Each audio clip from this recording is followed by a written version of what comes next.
Hello, audience. I smell so many sinners.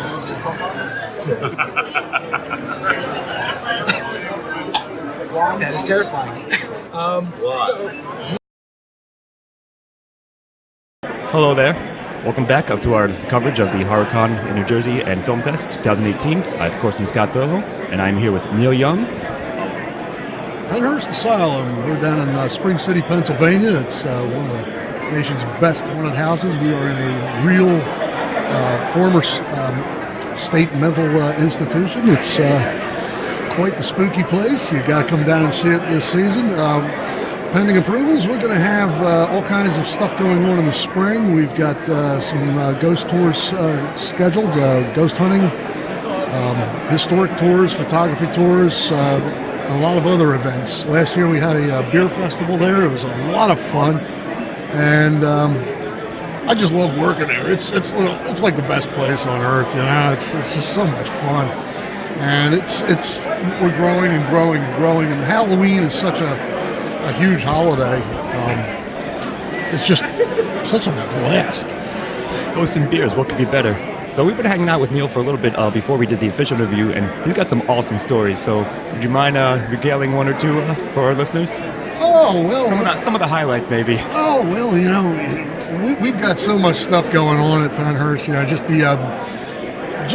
the haunted house itself. You've got so many funny stories that come out of that place. A few years ago, we actually had a guy who worked out in the courtyard. He was one of our Q Line entertainment, and he's dressed all in like black leather. He's got chains all over, really looking kind of swampy. And he chased this girl across the courtyard, all the way across the courtyard, right into one of the porta pots, where she called 911.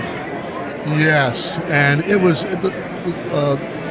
the officer who responded was standing right next to the porta pot when he got the call. He's like, "Where is this?" And he's looking at the porta pot, going like, "She's in there." So yeah, those are some of the funny highlights we have. You know, it's just the people who go through have such a good time. We really look after our customers. You know, we try and give them the best show in the world for their money, and yeah, it's really something else. Everybody ought to come down and take a look and see what we're about. Yeah. So do you want to do a little promo? Like, do you have anything upcoming? You said you're doing some improvements or expanding a bit. We're still waiting approval on a lot of this stuff, but yeah, we're going to have paranormal tours. We have ghost hunts scheduled all throughout the season. If we get these permits, we're going to be rocking and rolling come April or May. So it's going to be really great. Awesome, yeah. So check that out, and we'll put up the links, of course, for Pennhurst, and you can check out their tours and so forth, and beers as well. Deals with brewers and everything. So yeah, check them out, and we'll catch you next time. Thanks for joining us. Thank you. So, hey, this is Steve from the Lost Signals. We're here at NJ HorrorCon, and I'm here with Craig, who has a very interesting vehicle here. He's going to tell us a little bit about.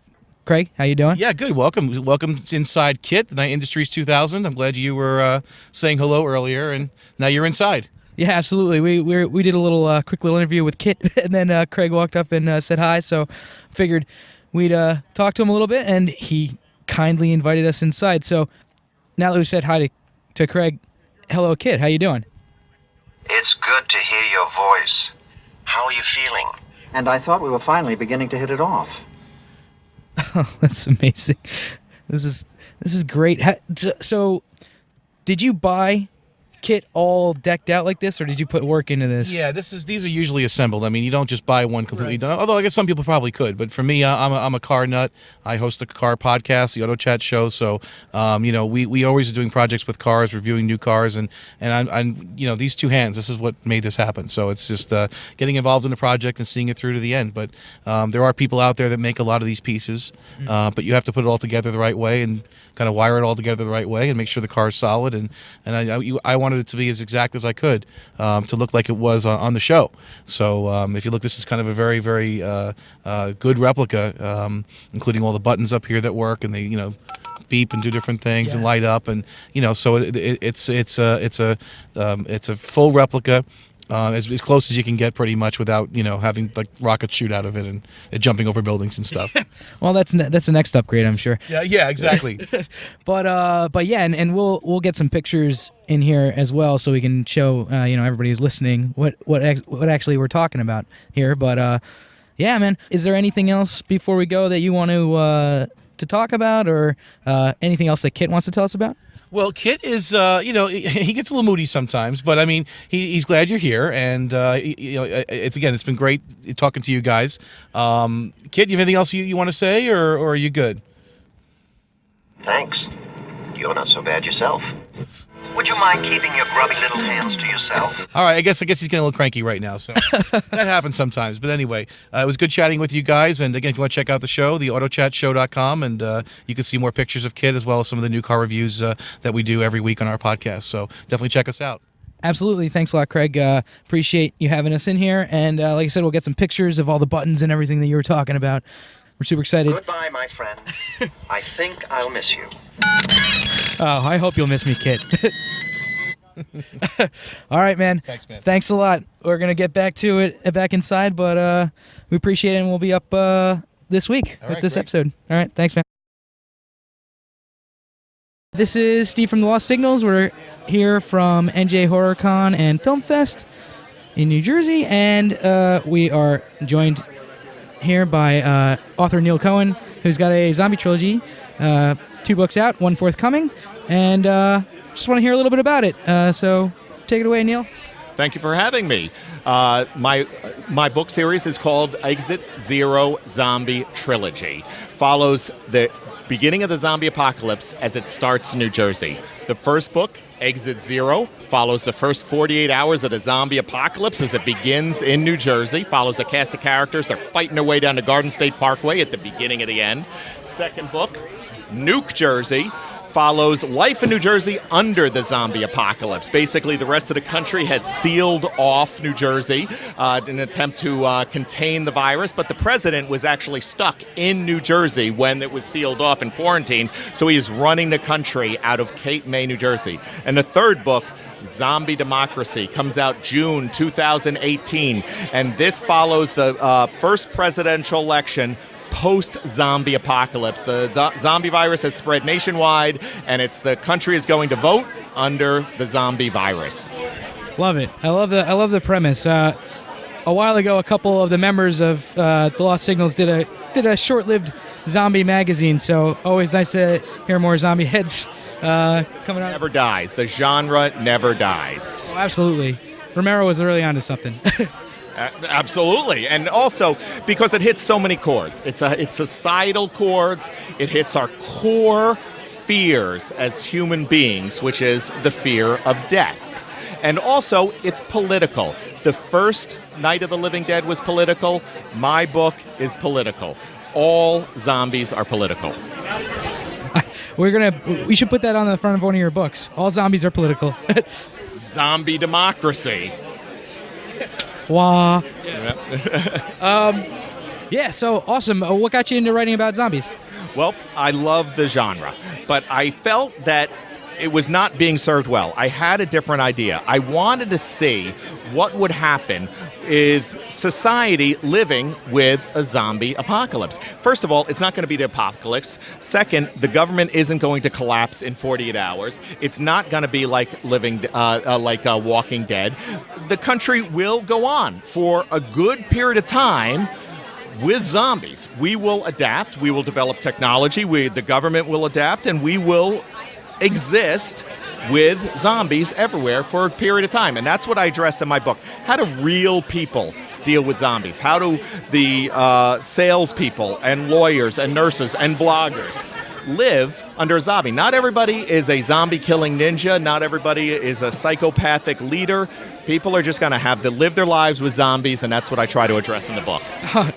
Absolutely, and I think that's a really interesting take on it because, after that initial takeover, it's always going to be fairly localized, right? And that's the idea of a zombie outbreak. So what happens to everybody else, and as it spreads and things like that? So that's a great take on how that works. And people are still going to have to go to work. They're still going to go out and try to meet women. they're still going to have to go about their life just with zombies. And that's what I address, how people are going about doing that. But also, I wanted to give a complete origin story. I hate when they don't tell you why the virus came to be, why the zombies are doing what they're doing. I explain that in my book, exactly why they look the way they look, exactly why they do what they do, and why the virus was created, and how it got out, and what the purpose.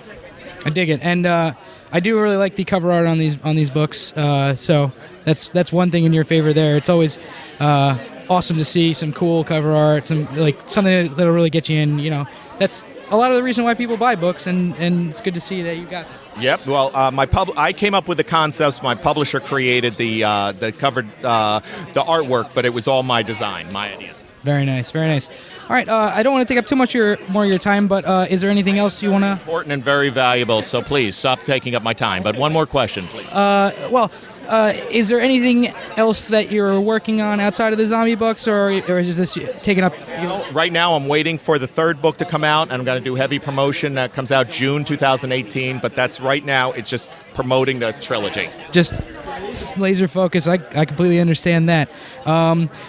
Has there been anything that you have you had any interesting interactions with people here? I know that, it's really cool to HorrorCon, especially if you're selling something like this. You get a lot of people dressed up as zombies or whatever come through. Have you had any interesting interactions?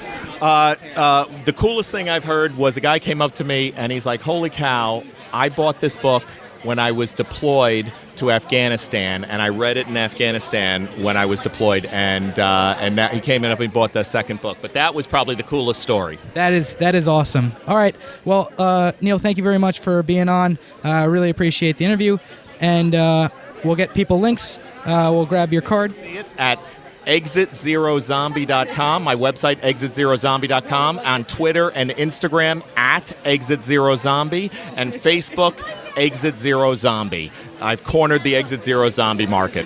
Well, there you go. You heard it here first, folks. All right, well, we appreciate your time. Thanks for being on. Rolling. All right, this is Steve. We're here at India HorrorCon. I'm here with Father Evil.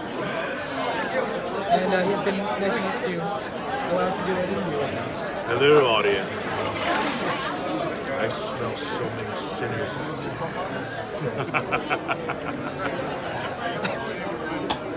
That is terrifying. So, I don't know, because I'm probably one of them. Oh, you certainly are. So, I just really wanted to ask you real quick, what got you into the evil priesthood? It was all by accident, to be quite honest. One day I put on a costume. You ever hear the term, stepped in shit?